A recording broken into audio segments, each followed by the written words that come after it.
और अपना भाई के हमने के रिसेप्शन पार्टी में बहु भोज में आइल मानी जा तो हम चाप के 2 लाइन बस भैया खातिर कहल चाहो। शादी विवाह सारा सब कुछ तो हो गई, सारा रस्म संपन्न हो गई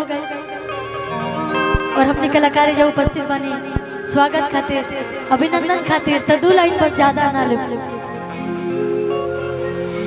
कि सेहरा के ने अमर हो आई गाना स्पेशल उहे लोग के खातिर गाओ तनी परिवार लोग खातिर कि सेहरा के ने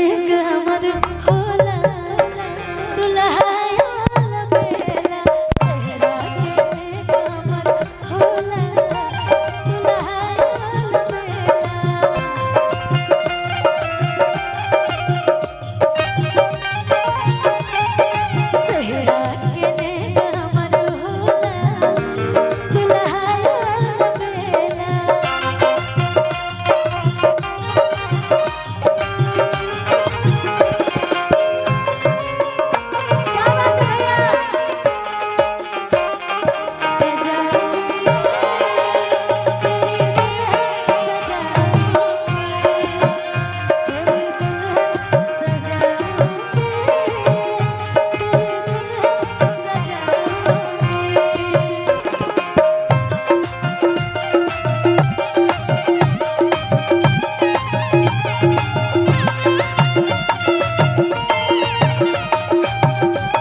बैठल बानी सुनत आनी नु कम से कम।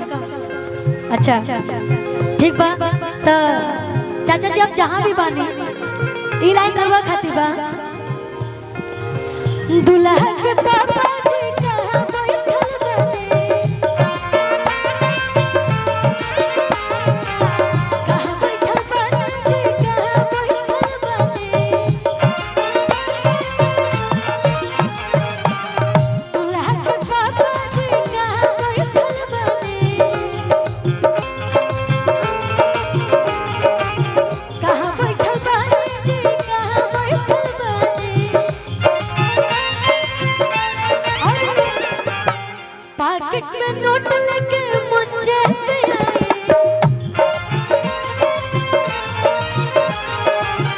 पॉकेट में नोट लेके मुझे पे आए काहे की सेहरा के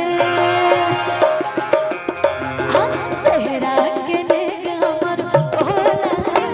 दुल्हाया बेला सेहरा के ने अमर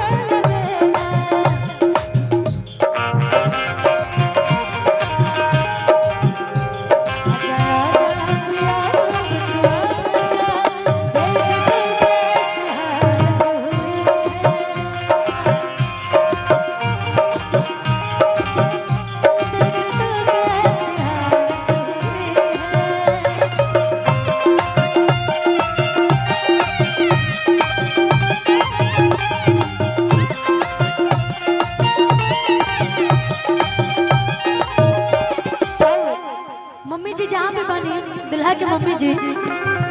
दुल्हा के मम्मी जी कहाँ बैठल बानी दुल्हा के मम्मी जी कहाँ बैठल बानी कहाँ बैठल बानी जी कहाँ बैठल बानी ए हमार प्रमोद भी आएंगे खोजत नहीं कि कहाँ बनी ये खोजत रही है तो सागर फिल्म उजाला एंटरटेनमेंट इतना चैनल आइल बा